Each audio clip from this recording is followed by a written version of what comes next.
Good late Tuesday, early Wednesday. Meteorologist Casey Cloud here in the Weather Center right now, giving you a look at that current Doppler radar view across our region here, North Florida, South Georgia. A few scattered showers, really light showers, but nothing to really worry about here. That's kind of the story as we look ahead over the next few days. Nothing too concentrated. Maybe you get a quick downpour somewhere, but that generally would be confined toward our eastern zones here, and that's where even the shower chances that aren't even that high would lie here. So our local story, pretty calm, pretty nice here overall. A little bit warmer than we generally see for this time of year for that Florida Georgia football game on Saturday here. So that's kind of the headline there right now as we're looking at things here on our local level. Unfortunately, though, something is really taking place here in toward the Eastern Pacific. As we look back here on your Tuesday, we've seen a very rapid intensification here with Hurricane Otis. Look at this here on our infrared satellite imagery. This is just terrifying here, folks, and this was not really expected in the Eastern Pacific. It was expected here based on the Hurricane Center forecast on that Monday to maybe make a landfall in the tropical storm there toward Acapulco there in Mexico, though, is where this is headed now as a Category 5 hurricane. So you see what we're talking about. This came together an absolutely nightmare scenario here. Look at all these cold cloud tops. It's just one of the worst hurricanes you ever see. They sent out another special update here now. Winds to 165 miles per hour maximum sustained, according to the Hurricane Center in Miami there. This is Eastern Pacific Basin, so not a threat to us or the Atlantic here. As we're looking ahead in the timeline, you see it kind of coming in there and should weaken on out eventually. But this could absolutely devastate some of those areas in Mexico. They were not really expecting a storm to this strength here.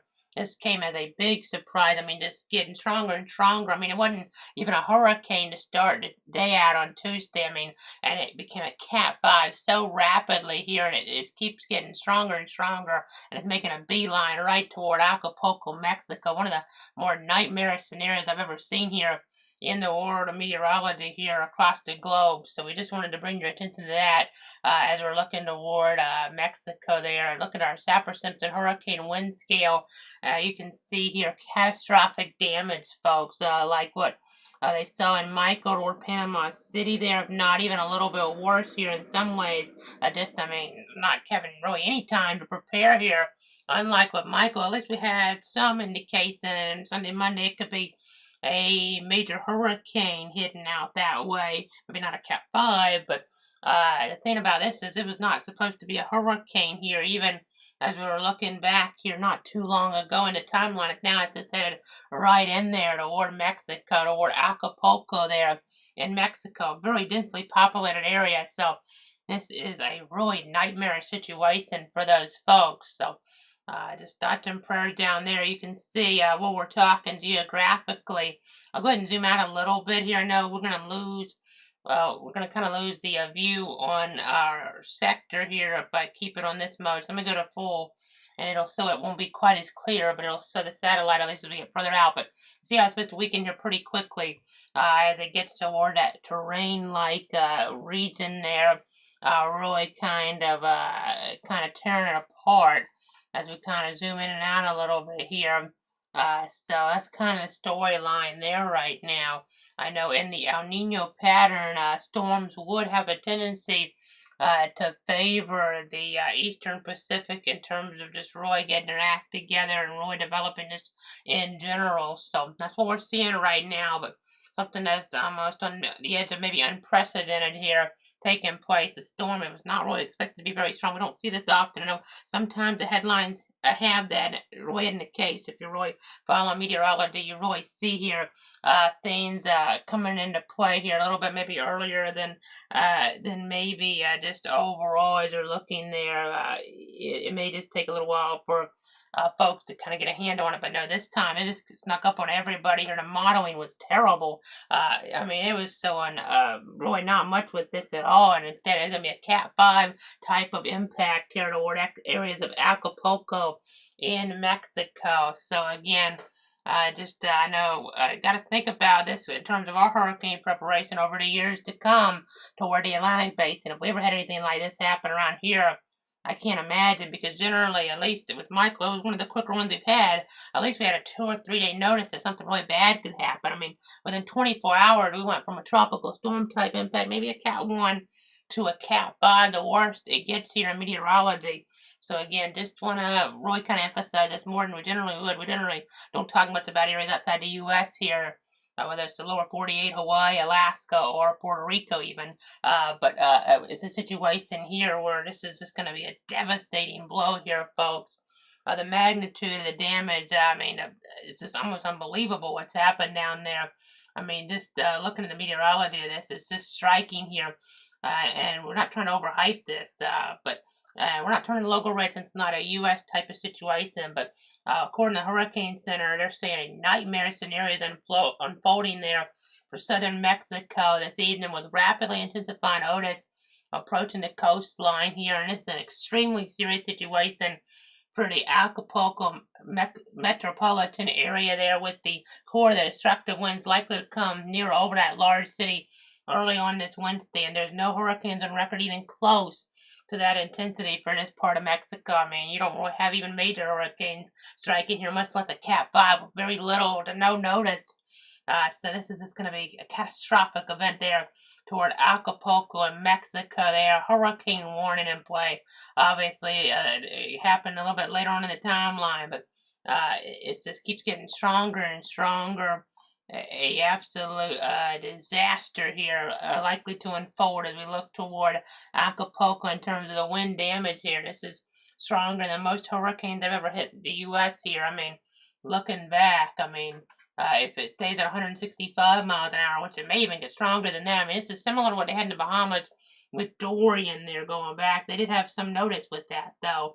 That's the thing. This hidden without no notice in an area that didn't really get hurricanes to anywhere near this level is just almost unbelievable. But we've only had in the U.S. here, Camille, the Labor Day hurricane here, make landfall as stronger storms than this one could here, and then Andrew the same strength there, 92. So it's happening. I mean, with Andrew, at least had a couple of days notice that there could be something bad happening.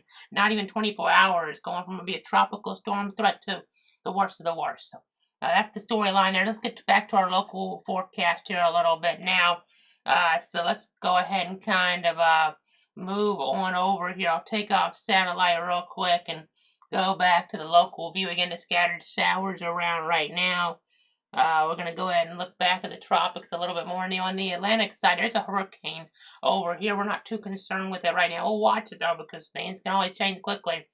Tammy here in the Atlantic with the season running for a little over another month here still. So we'll keep our eyes on things just in case. And Tammy's path is a little bit interesting, and I'll go ahead and go over to that here, another source now. You can see around Bermuda, that recurvature here maybe could kind of be the storyline, but it may become extra tropical at that point.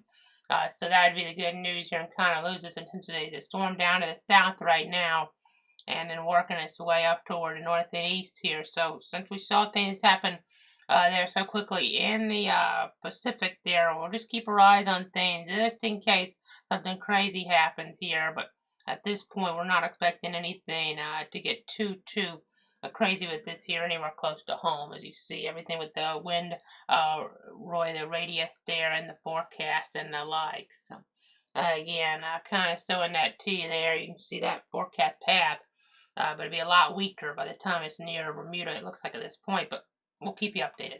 So now let's go ahead and go on over toward the tropical climatology. You can see here that Atlantic basin, once we get into November, we don't generally have as high of a chance of storms out there, and the waters are still pretty warm there, so we'll watch. We've had storms. I mean, Wilma, right on that anniversary there, back in 2005 towards South Florida. It was the last hurricane to hit the state of Florida until 2016 with Hermine in the Panhandle. That anniversary there, Wilma's so serious towards South Florida in 05, but then we had, of course, Nicole, the anniversary, 1 year anniversary of that coming up here in November, and same with Kate that hit Tallahassee in 85. So you just never know, but right now, nothing to be concerned with locally. Again, Roy, though, in the Pacific, you really just never know. I mean, to have something happen like that is one of the more shocking things that's happened I mean, just meteorology probably in the 21st century here toward a storm of that strength that's coming into place so quickly, heading toward a million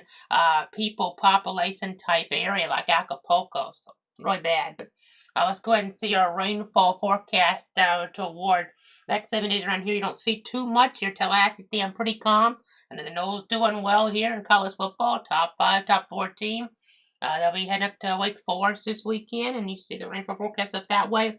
Not looking too substantial. That's good news as we see this. You can kind of see here toward maybe Jacksonville and Palm Coast and areas like that, maybe around 1/10 of an inch here. Some areas getting that, but other areas even less. As you see more, about 100 of an inch on average over the next 7 days, but a lot of rain out toward Texas and Oklahoma. So we'll watch for some flash flooding out there toward the North Texas area. I know they've been watching and are still going to keep watching their Texas Rangers as they go on to the World Series there. They'll be hosting that Friday in Arlington, but they have the road there anyway, so weather wouldn't impact that if it's a situation here. I mean, that the weather was nasty and they'll just be able to have that closed anyway. So that rain going all the way up in toward Missouri, and then I know they'll be playing the Arizona Diamondbacks there in the World Series, and they have a place there where you're protected from the weather as well. But clutter.com/radar for an interactive look at things. We're not on the air here, so again, just seeing all that rain could cause some flash flooding from Texas up through Missouri. I don't know why as we look ahead in the timeline. And then as you get to this, I wanted to just mention the fog safety tip, not for maybe an imminent threat around here. That's really substantial, but because of what we saw in Louisiana back on that Monday morning, this fog and smoke combining, causing a terrible sequence of events. I mean, literally dozens upon dozens of vehicles getting in accidents there.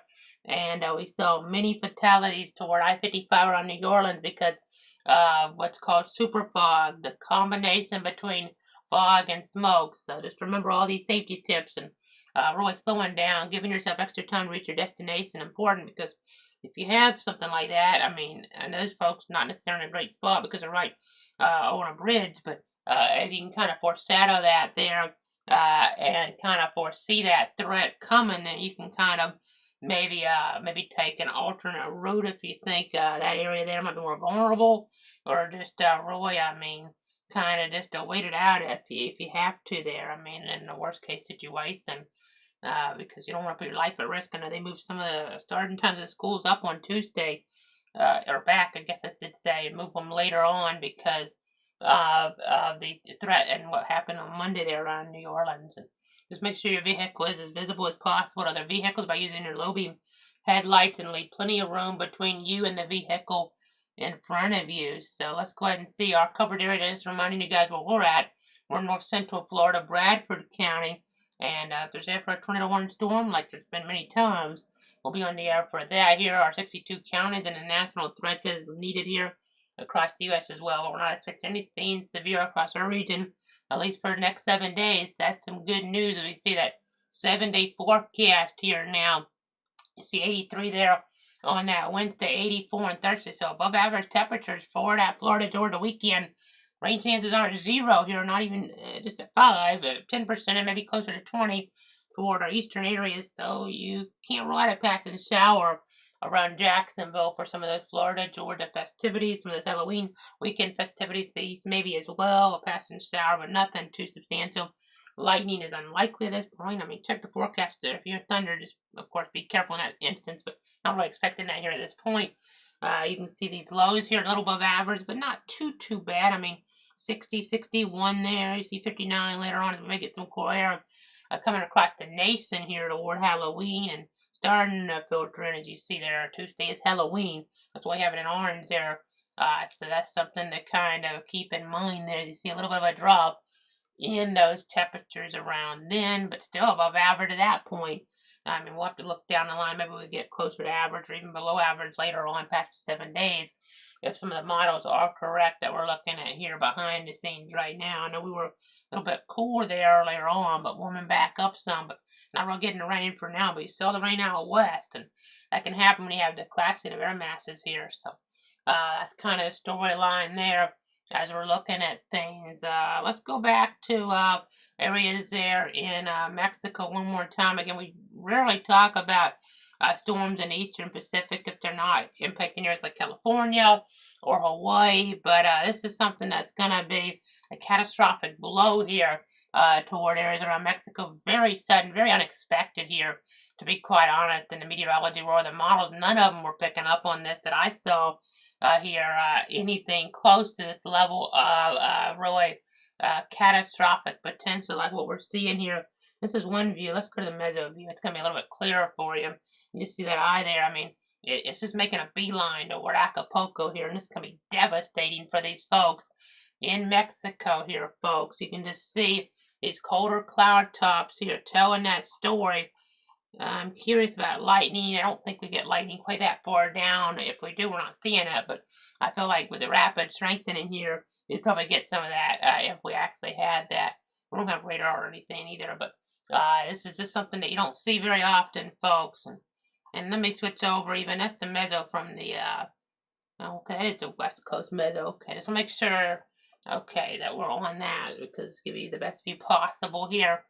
So again, trying to give you guys the update there. Let's see if there's any questions or comments here as we start to wrap this up again. Really serious situation where preparations, if they could be done here, hopefully they've been rushed to completion because it's already coming on in on them so quickly. I mean, this is almost just shocking here, to be quite honest. That's why you always got to watch even tropical storms because there's this outside potential, but we've never really seen anything quite like this to go from a tropical storm threat. I mean, sometimes you have a storm, we expect it to strengthen, and we warn folks about that, and it happens, but this was not expected.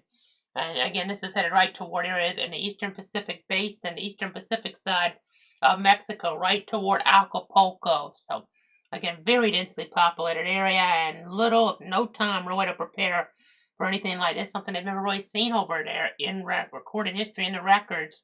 So again, it's crazy to see that here on the different screens that we have, our technology here. If there are any questions, comments, I don't really see anything here for now. Let me just see if we have anything on any of our other sources here. I checked everything but Twitter, but let me check Twitter here since with this storm I might be getting a couple more questions in there. I don't see anything, so I just wanted to check on that though. But what a terrible looking storm headed there toward Acapulco in Mexico. I mean, it's like Category 5, the worst that it gets in meteorology. Very little, really no notice of this was coming in on these folks here. It's just something that's almost really, I mean, in modern times, we've had this maybe going back, I mean, before you had satellite and radar and stuff, but in modern times, I've never really seen anything quite like this here.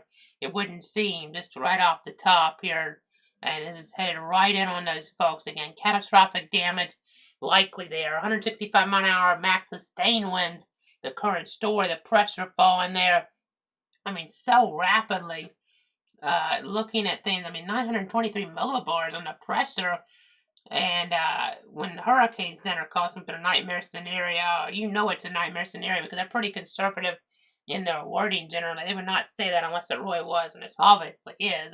It sticks out. You can see the situation like a sore thumb. I mean, at 4 a.m. Central on Tuesday, less than 24 hours ago, this was only a 65 mile an hour tropical storm. And they were just, it looks like at that point, issuing hurricane warnings just in case here it got into that Cat 1 range. They were starting to really forecast Cat 1 there at landfall, but this isn't a Cat 1. I mean, this Hermine was pretty nasty toward Tallahassee. That's a lot different than what you had in Michael, of course, toward Panama City, and that's what they're going to see, if not even something a little bit worse than that here toward Acapulco in Mexico. So we just wanted to emphasize this. We're not going to do a cutting for landfall or anything. We don't do that for storms impacting areas here outside the U.S., but just wanted to take a little bit extra time than we generally would because this is such a devastating blow here toward parts of the world. Just something that, I mean, you look at this here, I mean, the center of that eye, it's really, looking at things earlier, it looked like it might take more time to get in, but it's right there. I mean, it's 25 miles away, the center of the eye, and the worst is already starting to come in on these poor folks. So, again, just a crazy scenario here that is really, really hard to describe, to be quite honest, as we're looking at things there with Hurricane Category 5, Hurricane Otis. And we'll go ahead and zoom back out just a little bit here and kind of just look at some stuff real quick. Again, you just see how it gets closer and closer there. I mean, and as I'm looking at things here in the Weather Center, I'm just looking at some of our earlier information. I mean, the storm didn't even develop till Sunday, but that's one thing. We've had that with Michael and the like. But the forecast, I mean, looking back, I mean, tropical storm, tropical depression maybe, as we're getting there at points. I mean, and not even maybe getting at points even in the forecast. And then just this is a striking situation here. I mean, this is really bad news here as we're looking at things. Let's see if we're starting to get a wind there on this. Yeah, we weren't seeing it earlier, but we're getting tropical storm force gusts now. But they're just going to get worse and worse there through the night into this part of Mexico here. This is just really sobering to see. You can just see here how what a fine this is. I mean, it reminds you of Dorian in some ways. They had the Bahamas and just left a trail of rubble really back in 2019. That was east of Florida there, but this is a situation here where this one it was not really something that we were expecting here in the meteorology community. I mean, this is really kind of scary to see something you really you don't always see this happen in actual practice in meteorology. So let's go ahead and zoom out just a little bit here before we wrap it. I know we're on the Reso view, but we're not going to see this here head toward the U.S. at this point or anything like that. It wouldn't seem over 500 miles from Brownsville there, and unless somehow it just really, I mean, it would have to go way off toward the northeast here to be able to hold together, and that's not what we're seeing right now. And then the intensity forecast have been way off, but the track forecast been off some, but situation it shouldn't be that far off, hopefully here. They generally aren't. The intensity forecast are a little more the wild card generally, and this has been a really, really rogue situation here, to be quite honest. So, again, just seeing this here come in on these folks. Keep them in your thoughts and prayers. We'll wrap it up for now as we look at things here. And we just look at the situation here out toward that region of the world as we're looking at things here within our Weather Center on the technology. For now, have a great night, everybody. And we'll just remind you of all the different platforms that we're on here. You can see Facebook, Twitter, YouTube, Twitch, the website, clutter.com, the interactive radar available there. So a lot of different platforms for you guys to stay updated on things. Of course, the Hurricane Center website will have the latest there on this storm, Category 5 Hurricane Otis there in the Pacific, and that is on the Eastern Pacific tab there. That information as you get into that and dive into that information. For now, have a great night.